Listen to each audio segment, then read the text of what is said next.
भगवान भाव के भूखे, ये कल हमने सिद्ध करके आपको बताया था। ठाकुर जी की पूजा करने के लिए, भक्ति करने के लिए जरूरी नहीं है कि तुम्हें टेंट लगाया जाए, पंडाल लगाया जाए, भगवान बड़े बैठारे जाएं, बड़ों सो मंदिर संगमरमर को बनाया हो जाए, तभी भक्ति होगी। नमस्कार दोस्तों, राधे राधे, जय श्री राम, जय बागेश्वर धाम, जय सन्यासी बाबा। स्वागत है आपका एक बार फिर से एक नए वीडियो में। तो सबसे पहले तो वट सावित्री व्रत 2023 की आपको हार्दिक शुभकामनाएं। तथा वट सावित्री व्रत अमावस्या व पूर्णिमा के दिन रखा जाता है तथा जो भी महिला इस व्रत को रखती है उसके घर में कभी भी किसी चीज़ की कोई कमी नहीं आती, हमेशा उसके घर में धन धान्य से फल फूला रहता है।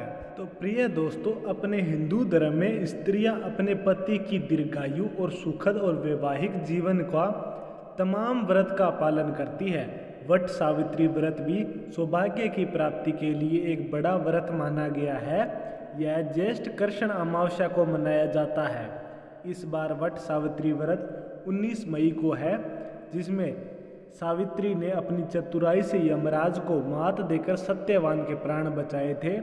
इस व्रत को करने से सुखद और संपन्न दाम्पत्य का वरदान मिलता है। तो प्रिय दोस्तों, आज हम आपको बताएंगे कि वट सावित्री व्रत क्यों रखा जाता है तथा इसकी पूजा और शुभ मुहूर्त क्या रहेगा तथा क्यों होती है वट वृक्ष की पूजा, यह सब बताएंगे आज हम इस वीडियो में। तो जुड़े रहिए वीडियो के अंत तक हमारे साथ। वीडियो को बिल्कुल स्किप ना करें तथा बेल आइकन को प्रेस करना और चैनल को सब्सक्राइब करना कभी ना भूलें। क्यों होती है वट वृक्ष की पूजा, जान लीजिए।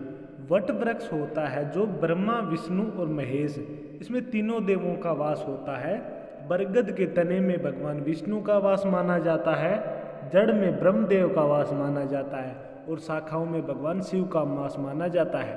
वट की लटकती शाखाओं को सावित्री स्वरूप मानते हैं तथा यह पूरा पेड़ पूजनीय हो जाता है। वट लंबे समय तक अमर रहता है, इसलिए इसे अक्षय वट भी कहते हैं। यही कारण है कि यह वृक्ष हिंदू धर्म में पूजनीय माना जाता है। अगर आप वट वृक्ष की पूजा करते हो तो आपको लाभ कैसे मिलेगा? शास्त्रों में वट वृक्ष की पूजा का विधान बताया गया है। वट वृक्ष की पूजा से सौभाग्य की प्राप्ति होती है, स्थायी धन और सुख शांति की प्राप्ति होती है और जीवन में खुशहाली और संपन्नता हमेशा के लिए आती रहती है।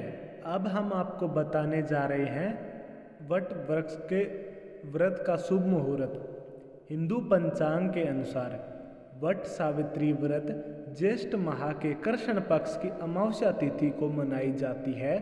इस बार अमावस्या तिथि की शुरुआत 18 मई को 9:42 पर होगी और इसका समापन 19 मई को रात 9:22 पर होगा।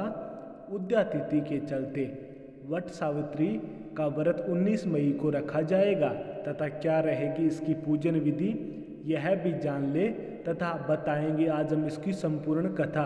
तो ध्यान से सुनिएगा साथियों। अगर आप कहानी या तो किसी को बताते हो या सुनते हो तो उसे स्वर्ग की प्राप्ति होती है। तो पूजा विधि अब हम आपको बताने जा रहे हैं। सुबह उठकर स्नान करें, निर्जल रहकर इस पूजा का संकल्प ले। वट वृक्ष के नीचे सावित्री, सत्यवान और यमराज की मूर्ति स्थापित करें। वट वृक्ष की जड़ में जल डालें, फूल, धूप और मिष्टान से वट वृक्ष की पूजा करें। कच्चा सूत लेकर वट वृक्ष की परिक्रमा करते जाएं तथा सूत होता है जो उसके वट वृक्ष के बाहर से आपको लपेटना होता है। तो कम से कम आप 7 बार परिक्रमा कीजिए और हाथ में भीगा हुआ चना लेकर सावित्री, सत्यवान की कथा सुने। फिर भीगा चना, कुछ अन्न और कुछ वस्त्र अपनी सास को देकर उनसे आशीर्वाद अवश्य। हम आपको बताने जा रहे हैं कि वट सावित्री जो व्रत है क्यों रखा जाता है, किस पर आधारित है। तो मध्य देश में अश्वपति नाम के धर्मात्मा राजा राज करते थे।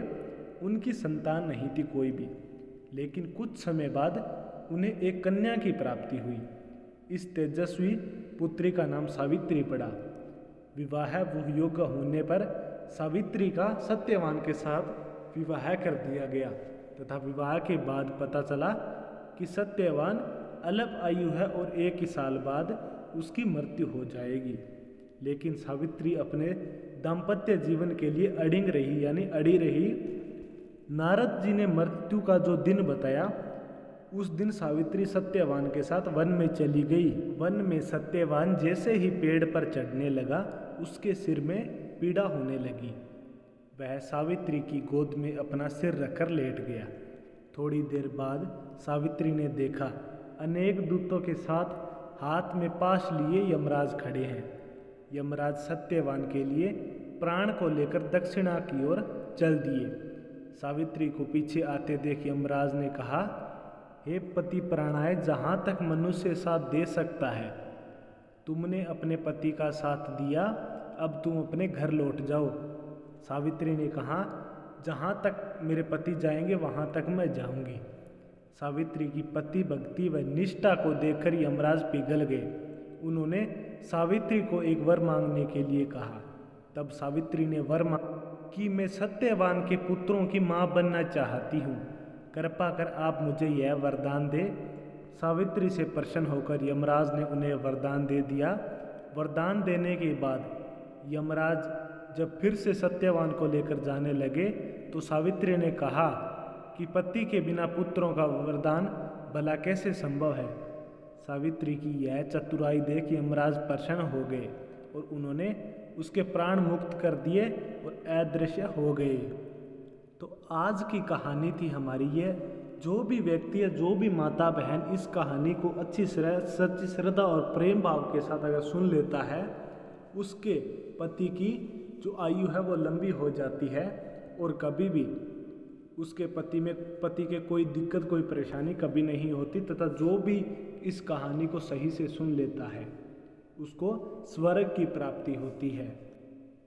इसी के साथ दोस्तों, अगर आपको हमारा यह वीडियो अच्छा लगे तो वीडियो को लाइक अवश्य करें, अच्छे अच्छे कमेंट करें। अगर आप भी बागेश्वर बाबा की कृपा पाना चाहते हो तो इस चैनल को सब्सक्राइब अवश्य कर दें। मिलते हैं अगले वीडियो में। राधे राधे, जय श्री राम।